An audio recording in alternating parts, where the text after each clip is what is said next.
What's up, brother and sisters? This is your brother G World. I even got a better map, and this is even better. All right, here's the Mississippi. Coming from the Gulf of Mexico. I'll show my hand. Right here. You travel up the Mississippi. Here you go. Now, right here is the Missouri, and Missouri becomes a tributary to the Mississippi. Right here. Right here, let me see, in the St. Louis area. So the Missouri River goes on over. Make sure I'm getting it. It's light. It's lining right. And the Missouri River travels.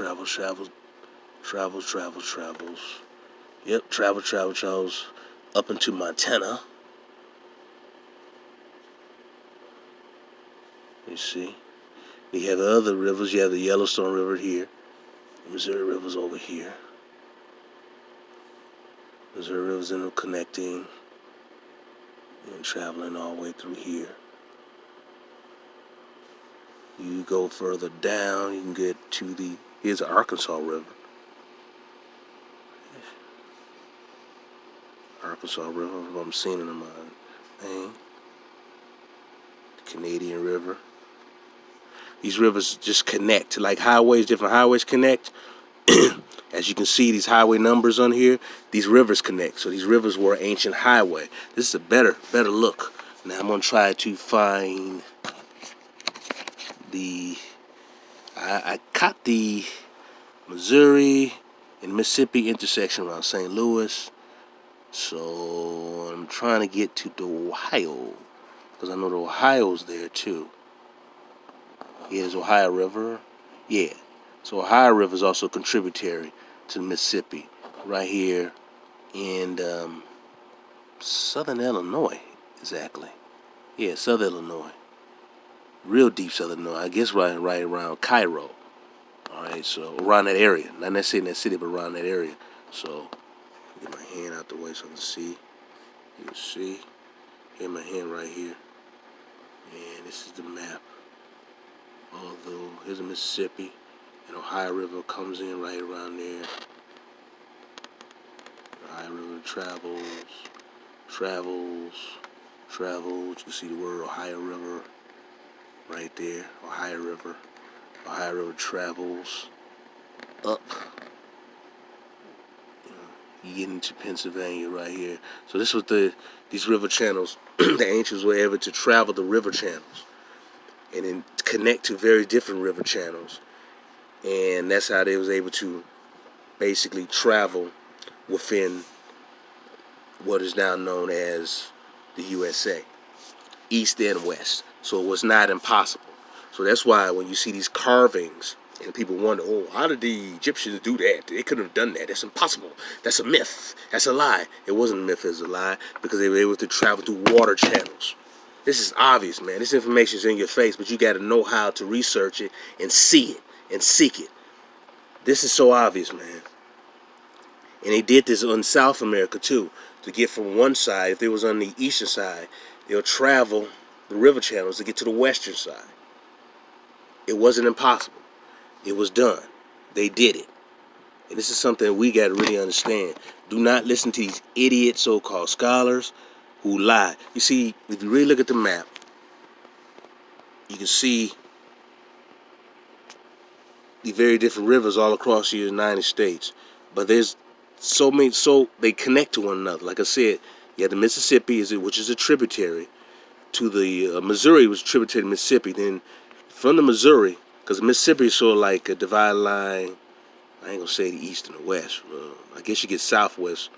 I don't really consider Louisiana southwest, but Arkansas, well, Mississippi is sort of like a divided line, but then the Missouri would just carry it to the west, more likely to the northwest. So you're able to take your boat and travel within these channel lines. And then these different channels connect to one another.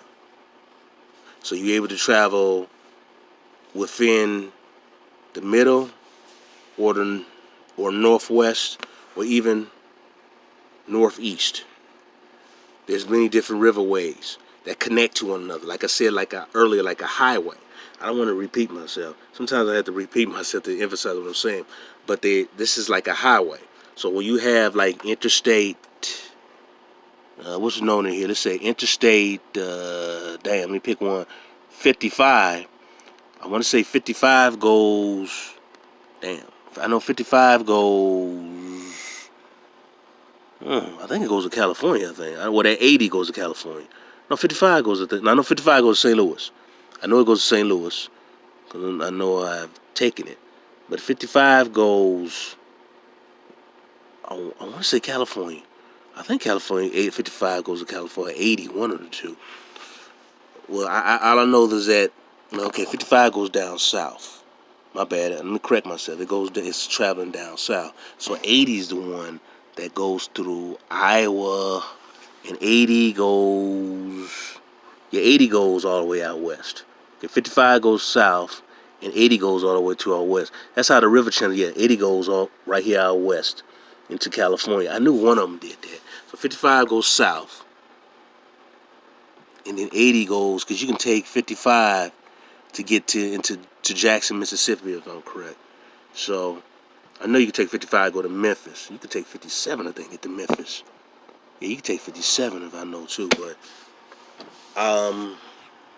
that's how they travel by boat, where we take the highways when we drive, or we ride Amtrak. They use these different river channels to navigate themselves throughout the continent. This is why I want to show you this one. This is a better view of this map. And you can see it's the Mississippi coming from the Gulf of Mexico and how it travels. And then you see the Missouri River right here, intersecting right here around St. Louis. And then, Missouri's going to go all the way over. That's incredible too, man. How they navigated the waters and they knew where to go. But when you when you know how to read the stars and then follow the sun rays during the day, you're able to trek yourself and travel. Like we built these highways and these trains throughout the United States. That's how they sailed the boats. It was a boat culture. It was a great navigators, great explorers, great sailors, and great builders here in ancient America. So I just wanted to follow up on the last one I did and give it a little bit better of a map. All right, and it's in this book that I showed you. This book, America's National Parks. Yeah, I know I was able to find a better map in this one. So I use this map instead of my encyclopedia map, which is okay. But this is something that we need to take seriously when we do our research. We need to study for the most micro, study for the most micro to the most micro detail. Excuse me. Get to the most micro detail to emphasize our point, because we have to basically study every little thing. Because the information is out there regarding our history is right in our face, but we're going to have to notice it. Because lots of times that these fools don't think we read. Hell, the way these bastards think, they don't think we can read. So the stuff is in a book. You only can hide so much. Some of the stuff is just so obvious you can just pick up on. So that's a point I'm going to give to everyone. Look at the very most micro details of everything. Get to the small scale to it, and then just grow from there. But look at everything, get very detailed with it. You have to do that. And you need to just question everything. And this is a good research. Go to different encyclopedias. That's a great way to research. Try to get first source books. If you don't, you can get a second source that it's reliable, that quotes the first source. But it does help to try to get the first source, the original source. Some of these books were written back in the 1800s, man. But then they'll give you basically illustrations how the people really looked.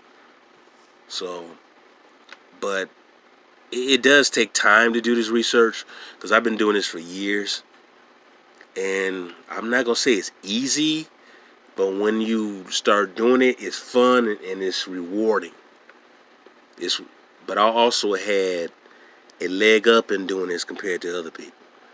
But this is information that you can use. You need to understand. You need to also understand how when you look at the words, there's similarity in words. That's another thing that you can catch up on. Also, a lot of these names, they just changed like a couple letters. Changed one letter and then made it to another. Or they just took one letter out and put another letter there. So a lot of stuff is so obvious, man. It's just totally in your face. It's just funny. You know, it's hilariously funny. You know, but like well, I'm not gonna go there right now. I was gonna name a state. It's so obvious that it was one state is named after the Egyptian god, man. It's so obvious. One state is named after the Egyptian god. Let y'all guess that. But one state is named after one of the Egyptian gods, man. It's just stuff is so obvious, man. But you have to do the research. All right. Peace and love, brothers and sisters. I'm gonna watch me some NASCAR tonight. I'm watching me some lacrosse tomorrow, a sport that our people made. And just men's lacrosse. I may watch a little bit of the women's lacrosse today, but the men's lacrosse, I'm gonna watch that and I'm gonna rest a little bit and watch me some race car driving. But other than that, shit, I'm gonna cut my grass and just chill, man. But I want to give you, brothers and sisters, this information. I'm gonna try to come up with another one. I don't want to be redundant with this map stuff, but it's good to get and study that information. Study the boat culture of our ancestors, because even the pictures I showed from that one book, I forgot the name of the book. It took from a book from the 1700s. It was a book written by I think Fort Pure, where they showed a bunch of black people in ancient America, but they were on boats. We always had the boating culture. No matter what continent we were on, we always had a boating culture. You see the black people in Australia, they have an ancient boating culture. We always had that. We always had that. Globally. So we have to understand this, man. We have to understand this. Do not listen to these. Like I said before, ignore these ignorant Pan-Africans who don't think that black folks sailed around the world. Who just think we gave them on the slave ship. Ignore these ignorant black scholars at these predominantly white institutions and these historically black colleges, because they indoctrinating our youth with nonsense. You go there, these colleges being gun-ho, you ready to learn, and you're being indoctrinated with lies. You have to learn independently. You do your own research, because you're not going to get it in school. Trust me, I didn't get this in school, man. My professors didn't teach me this. Most of these bastards know this, and others try to deny and just lie about it. The Egyptians were white. It don't make no damn sense. It's genetically impossible for white people to be in a warm climate, walk around a society where the people were fully naked, half naked, or they wore light color clothing. All right? Peace and love, brothers and sisters.